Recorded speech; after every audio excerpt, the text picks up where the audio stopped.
Hey everybody, welcome to another C3 teaching podcast. I'm Ken Dobson. I'm really excited to be here today. I I I have a very interesting talk lined up here. I'm in the middle of a year-long series here at C3 called Meaning Matters. And each month we're turning our attention to a different word. So 12 months, 12 words. And this month, the month of November, is exploration. And I want to approach this word today, exploration, using our imagination for the future. Part of it comes from this T.S. Eliot line, old men, old women ought to be explorers. What does that mean exactly? What are we exploring? And we know this is one of the wildly unique elements of being human, the possibility to imagine a future. And what I'd like to do is I came up with 10 things today that, in my view, and also based on sort of the things I read and things I'm into, 10 things that in terms of our future, create a giant question mark around the survival of the human species, the survival of the planet. In other words, what are the biggest problems that we can imagine right now that are real or coming that need our attention? That's what I want to talk about today. So maybe to summarize, what about exploring in an imaginative way our future? So that's where I'm heading. And I think you'll find it interesting. Now, obviously, I'm not going to offer really any solutions to these 10 problems. So you might think to yourself, well, what, are you trying to kill us here just by digging a giant hole and then, slowly dumping in sand? I don't know. But I think if we don't have an imagination for what we perceive to be the biggest problems facing humanity and facing the globe, then that's our own fault. So somebody has to be thinking about this stuff. So I'm just trying to stir the pot a little bit. And maybe it's not for us to solve, but maybe it's for us to begin asking certain kinds of questions that hopefully our kids and our grandkids and our great-great-grandchildren will thank us for beginning the process of wondering about these things. So that's where I'm headed today. Again, thanks for being a part of this. It's really amazing, I think, to be a part of the C3 community and the growing online C3 community. Thanks for joining us each week. Thanks for liking the Facebook C3 page, for liking these videos, these talks. Share them with people. I mean, if you find even one thing in here interesting, helpful, challenging, pass it on. That's the kind of stuff that I receive from friends that's passed on, that comes from a genuine place. Hey, I genuinely enjoyed this, was challenged by this, I'm passing it on to you. That's the kind of thing I'll listen to, as opposed to some algorithm passing things on to me. So anyway, thanks for being a part of this. Thanks for supporting this place. And a couple exciting things to talk about. I have some guests. We have some guests coming up here at C3. Brian Berghoff, really excited about that. Holland pastor, ran for office here in the state of Michigan. He's going to be and lost that race. So he's going to be talking next week. I think you'll really enjoy that. You'll want to tune in for that. And then the week after that, Tony Jones, who's an author, also was my editor for Bitten by a Camel. And I think you'll really enjoy his talk as well. So a couple guests coming up, which ordinarily at C3, I only do half the teachings a year. That's been a little more challenging in the age of COVID. But now we're starting to get some guests in, and I'm really, really excited about that. So I hope you'll join us in the next couple weeks as well. All right, so let's talk about exploration using our imagination. So one of the people that's been inspiring me lately is a professor named Yuval Noah Harari. He's actually a professor at the Hebrew University where I went. I didn't have him as a professor. I was in the international school there, and I don't think he taught in the international school. It doesn't matter. Um, he has 3 books, Sapiens, Homo Deus, and a brand new book, 21 something for the 21st century. 21, I was going to say rules or something. I can't remember the title of the book. I'm sorry. I haven't read it. But anyway, he's been inspiring me lately, particularly when it comes to the biggest questions facing humanity right now. Now, he's a historian, so he approaches all of these questions that are facing us from a historical perspective. How did we get here? How did we evolve? What is the human brain like? What are human social structures like? What's the necessity of things like religion or fiction or myths or money or all the kinds of things that make society function?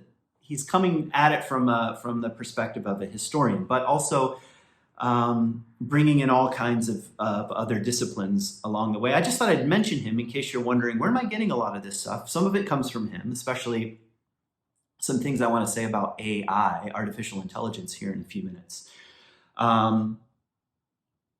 Okay, so maybe I should start off by saying something I got from Yuval. So he says something interesting. He says that in the modern age, in the contemporary age, we are at least minimum 1,000 times more powerful than our Stone Age ancestors. 1,000 times more powerful than our Stone Age ancestors who used basic stone tools and carried with them essentially on their back everything they needed, even if they were going to migrate or move from one place to the next. They were limited in their capacities to do that. But here's the question. Are we 1,000 times happier? It's an interesting question. So we're 1,000 times more powerful, but it's not obvious that we're 1,000 times happier. In some ways, we might be more, we don't know for sure because we don't have written records from the Stone Age. We might be more neurotic and fearful and greedy and egocentric. We don't know. But just to ask that question, I think, is interesting because I think one of the great gifts that religion has, and I'm just saying religions in the most general sense, particularly Buddhism and more directly, is that we ought to be about the alleviation of suffering. And that the alleviation of unnecessary suffering in particular is a great human task and goal, which is interesting because it's not like we're 1,000 times closer to making that happen. Actually, there's a tremendous amount of suffering, even with all of our advances and or technological advances and advances in modern medicine. And I'm not saying life is the same as in the cave in the Stone Age, but it's just an interesting dynamic. It's like saying something that I've been saying for a long time is that, all right, we have all kinds of modern sophistication, but our psyche is 50,000 years old because the psyche grows at the pace of evolution like everything else. So we have a lot of catching up to do, and that affords an enormous opportunity in the 21st century, in the 22nd century, if we make it there, to grow up and to do some digging. I'm getting a little bit ahead of myself to the possibility of happiness or the alleviation of suffering might continue to grow alongside of the powers that we now possess as a human species. So I wanted to begin by saying that because why am I about to list 10 problems? Because these 10 problems that I'm about to list are going to make the world worse. The suffering might increase if any of these come true. So, all right, here's my list of 10. Some I got from Yuval, some come from my own brain, some come from random things that I've read. So Problem number one, I'll try to be brief about this. I'm going to call ecological or bioregion collapse. Ecological or bioregion collapse. And I'm saying that because climate change is too vague in Ken Dobson's opinion. Climate change. Like, anyway, why should we fear change? It's just not compelling. The climate is changing. Okay. And would be the next question. It's not compelling, but bioregion collapse is much more specific and much more real, and there's much more local interest, we could say, in the consequences of that possibility. Now, that one we're right on the doorstep of. In fact, certain regions of the world we're experiencing the beginnings of bioregion collapse. Soil degradation, water degradation, air quality degradation, and you start going down the list. So what are we going to do about that? What are we going to do about bioregion collapse? And might we use our imagination, because we know scientifically that a bioregion is a wildly intimate, interconnected whole, and you pull in one place on the spider web and you feel it on the other. We know this intellectually, but that hasn't really trickled down into our practices in terms of, at least not very well, in terms of our invested interest in a place.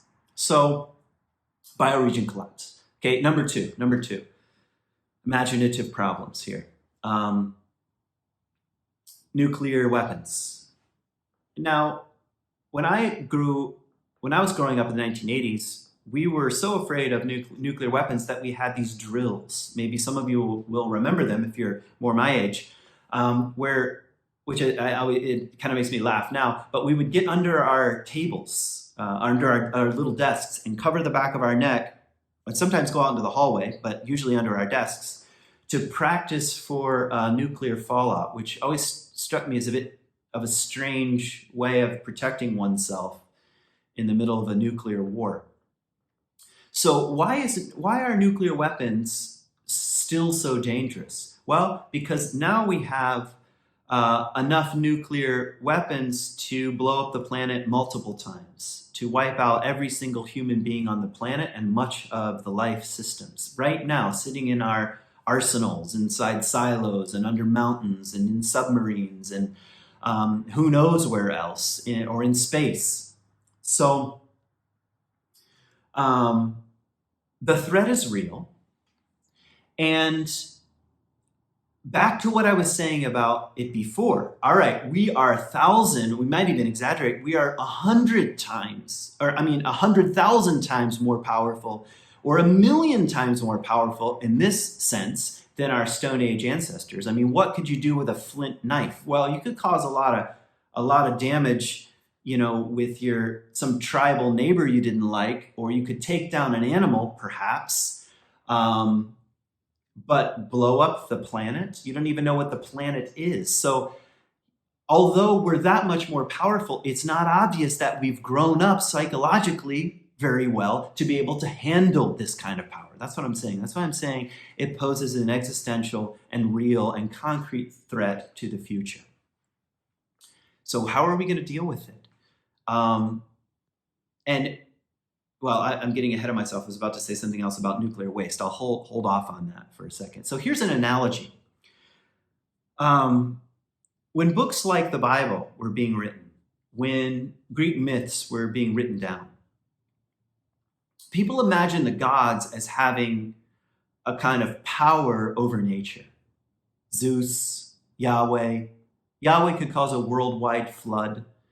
And what was amazing about these myths is that it was a way of saying there are forces in the universe that are so much more powerful than human beings that we have to stand in awe of this kind of power. The problem is, right now, we have that kind of power. We are more powerful than Zeus. We're more powerful than Yahweh. Yahweh, all he could do was cause a worldwide flood. We could blow up all of the life support systems into obliteration with a push of a button. That's that kind of godlike power. But one wonders about the psychological health to hold that. Hold that. All right, that's number two. Number three, biotechnology. So what do I mean by biotechnology? The manipulation of our biological system. So the food supply, seeds, how things are grown, in what kinds of things life can grow. What else could we say? The coming inorganic life forms. I mean, if we've been around for 4 billion years, evolving on this planet, evolution on this planet, all of that, all of it, the sum total of 4 billion years is still all organic material. But we're right on the cusp of creating the first inorganic living forms, believe it or not. Life forms, things that have act like beings in the world, but are non-organic, don't function in the same way. So what kind of world are we creating with our biotechnology? And the difference, one difference between biotechnology and the questions around it and say nuclear war, nobody says, hey, nuclear war is a good idea, you know, or unless they're very, very malevolent and Satan-like. But most people say, that's something we should avoid. But biotechnology, it's not that obvious. The ethical questions have yet to be answered very well. So what about the creation of hybrid life forms and the extension of life? We're already getting to that point. And one thing we should be celebrating that in the 1940s, the average lifespan, 1939, the average lifespan of someone was about 40 years, and now we're at 79. Hey, lots of things to celebrate. But what happens when we start swapping out certain body parts for a combination of biology and technology? What are the ethics behind such a thing? What are the long-term consequences? What are the long-term consequences of hybrid beings? Now, you think I might be talking some science fiction crap right now. I'm not. This is as real as the phone in your pocket or the phone that you might be watching this on. It's here and it's coming. But the ethical questions aren't being asked on any kind of large scale. So that's number three, biotechnology, or really maybe bioengineering is the right term for it. Number four is related, and that's just artificial intelligence in general. People used to fear that robots are going to take over the world. That's like the stuff of graphic novels and science fiction and things like that. But what's much more likely to happen and is already happening is artificial intelligence is getting to know us better than we know ourselves. That's the scary part. And if we pick on, I'll hold off on algorithms because algorithms I want to save for later. But let's just put it in this way. Even your Facebook feed and your Google search know you, in some cases, better than you know yourself. See, and one of the things that's true about the psyche is that our ego is the tip of an iceberg, and we're not that conscious of how we operate under the surface. And the smarter artificial intelligence gets at knowing what makes us tick beneath the ego, down here, the more power it has. Yuval has this great analogy. What happens when your smart refrigerator knows you better than your spouse and knows what kind of mood you're in?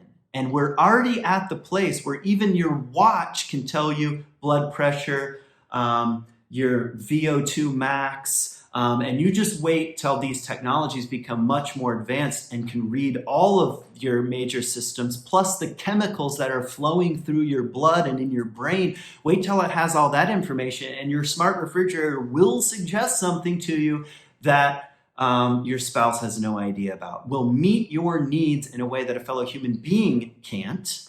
And the refrigerator, doesn't have any aims in the world. It's not like saying, I hope I'm liked in return. Its full-time job is just to serve you. See, those are the questions with artificial intelligence that we're already to. And what kind of consciousness are we going to bring to these big questions? How are we going to explore them as new modes of being that no one has ever seen in the history of humanity? Really, on the basic level of biology and the basic level of the brain, we're not that much different than when we were wandering the savannah 70,000 years ago. Okay, I've got 10, and I'm gonna, this podcast is gonna go really long. I'm gonna be more quick. I'll speak more quickly now. Number 4, waste. We already know waste is a massive problem. Just if you live in Michigan, and like where I live, and I drive out to Grand Haven, between here and Grand Haven, you have Coopersville, and you have the Coopersville dump. And I remember when I was a kid, and it's just getting bigger and bigger and bigger and bigger and bigger. And in part, that's because, hey, there are more humans, but also there's more stuff to throw away. So there's that kind of waste, but then there's nuclear waste. And there's plastic waste, and there's PFAS in our water, and there's all kinds of other chemicals, and some of them don't break down very well, and some of them have been engineered by scientists, and they mess with the ecosystems. Now, this is only going to increase. What do we do with our waste? And I know some of you, maybe not everybody, is celebrating the fact that Biden is the president-elect according to the non-conceded election that we're in right now. But one of his solutions for climate change is nuclear power. This is and what he calls small nuclear reactors. And I think to myself, okay, well, there's no doubt that on one level, this might be better than burning coal or natural gas. On another level, it's just digging the hole deeper. What do we do with all this crap that we generate in the need for electricity? So the fully functioning economic system that depends upon the electrical grid. So it's not that simple. That was number 4. Number 5. Actually, I sort of forgot. That was number 5. So let's see. Number 1 was ecological bioregion collapse. Number 2 was nuclear war. Number 3 was biotechnology or bioengineering. Number 4 was AI. Number 5 was waste. Number 6, here we go, is what is a nation? See, Brexit,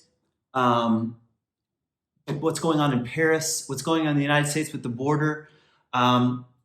This is more than just, hey, we should be nice to people that are seeking asylum. This is getting at a kind of existential crisis about what is a nation and who makes up a nation. See, national identity is one of the things that actually makes cooperation possible. I'm an American. I can cooperate with my Canadian neighbors or my Mexican neighbors or my Chinese neighbors because there's a sense of national identity. And I know that there's a lot of debate about what actually makes up an American, but it doesn't matter. We have a flag, we have a citizenship, we have a social security number, and all those fictions really is what they are. All those made up things help us cooperate, but we're getting to the place where those borders are becoming porous, and we don't know, here's the question that's behind that, we don't know what to be loyal to. Am I loyal to my religion? Am I loyal to my race? Am I loyal to my nationality? And you can have multiple loyalties, that's for sure the case. But what happens when in a world where the nation, which has really dominated human consciousness going back to the dawn of civilization in Mesopotamia and Eurasia, is being fractured and fragmented, and everything is feeling more global. Even your bank, your local bank, doesn't represent really even your own American national interests. It's sometimes part of a multinational corporation that doesn't have any borders. So how do we imagine social group identity? That's really what I mean by nations. Number 7, there's a continuation of artificial intelligence, but number 7 is algorithms as a source of truth. So we are now living in the wake of algorithms from 2016 election and the present election, where algorithms, and these are complex structures, feed us what they think we want to hear. And we are now calling that the truth. Well, I read it. Well, I heard it. Well, someone sent me an article of. Well, I Googled it. So Google, Facebook, these are in some ways much more powerful than even nations at the present moment. I mean, think about this, for example. How much did President Trump really affect your daily life? Honestly, maybe affected your taxes, but try to think of something concrete. Now, some of you are going to work really hard and you'll come up with things, okay? How much, and here's the other question. How much did Google and Facebook affect your daily life over the last 4 years? See, who knows, 1,000 times more? So these algorithms are creating artificially constructed versions of reality that is personally fed to you. So we ought to be talking about, well, what are the ethics of such a thing? Is this a good idea? That sort of stuff. Number 8. All right, we are going to get to all 10 here in my goal of around 30 minutes. Okay, number 8, automation. Now we're already at that age, and I in my last teaching I talked about in the last 25 years, 1 billion people have been brought out of abject poverty. So don't believe all the news that everything is bad, bad, bad, bad. 1 billion people were brought out of abject poverty. 1 billion. Now, how were they brought out of poverty? Well, some of that had to do with global economic forces and global corporations and the manufacturing of goods. Suddenly, these people had reliable jobs. Now, that might be something to celebrate. Amazing. However, we can see where the train is heading. It's already happening in the United States. One of the reasons why President Trump was elected was because the manufacturing job has been on the decline. Well, that's only going to grow exponentially. What are we going to do? Here's the question. In the next few years, when those same 1 billion people are out of work because of automation, and you think you can put the brakes on that? You cannot. You cannot. Corporations don't care. Corporation is not a thing. It's not a person. It just wants to be more efficient. So it's coming. And what do you do when many, many millions of people or billions of people had work and don't? Where do we get meaning from? How does society work? How do we organize ourselves in economically and socially in a world where more and more automation takes over? It's like that movie Wall-E, where we can just plug in, you know? Okay. Number 9 has to do with education. And I'm not sure what to say about education, but here's what I want to say right now. We're very quickly losing the capacity to teach people how to think. Or maybe I should say it this way: the value of teaching people how to think is eroding. And in its place is teaching people what to think, or teaching people how to make money in a market environment. Those are our 2 choices. This is what you need to know in order to be a successful cog in the economic machine. That is not the same thing as teaching people how to think. And it is like mind-blowing what's happening all over social media and Twitter, and just in terms of basic argumentation, or if you watch CNN or you watch Fox News or you watch MSNBC, they're not even playing by the same rules of logic that were once agreed upon I was going to say in the academic world, but let's just call it in the world of philosophy, in the world of thinking, in philosophy as love of wisdom. What makes up a basic argument? What's a premise? What's a conclusion? How does logic work? It's all, well, I just think, well, I just feel, and that's about it. And what happens to a culture over time that doesn't know how to speak to one another on that level? And doesn't take education seriously on the level of teaching people how to think. So And yeah, I put this in again, it's just my list, but you make up your own, my top 10 list of major problems facing the future of humanity. Number 10 is probably the area that I'm most committed to making a contribution in. And that's, I guess, what I would call inner work. Used to be called spirituality, but inner work. We know so much about the atom and how to split it. We know how a black hole works mathematically, and we have observed a dying star. We have mapped the genome. We have landed on the moon, unless you think that's a conspiracy. Soon, maybe in my lifetime, I don't know, there will be human beings walking on Mars. Whether that's a good idea or not is also up for debate. But what we don't know very much about is how the psyche works, the inner world, the subpersonalities, the complexes, the shadows, the drives, the chemicals that make up, and it's a combination of what we might call psychology and also brain science. Both of those together, they're holding hands right now in a very surprising and an amazing way. But we don't know that much about the inner world of humans. It used to be much more of a concern. Myths, legends, stories, religions, spiritualities helped give us a window into how do we work beneath the surface. And in our I think, glut and greed and lust for mapping the external world, it's come at the cost of not knowing very much about what goes on in the inner world. So I think a kind of inner exploration is at hand. I think using traditional religions and texts and the wisdom of our ancestors, and also contemporary biology, contemporary science, contemporary anthropology, anything. I mean, by all means necessary, we might say doing our inner work is absolutely necessary. In fact, I might even say, this is maybe my final comment, without the capacity to do some inner work, it's very unlikely we will have the willingness to take seriously the other 9 things on this list.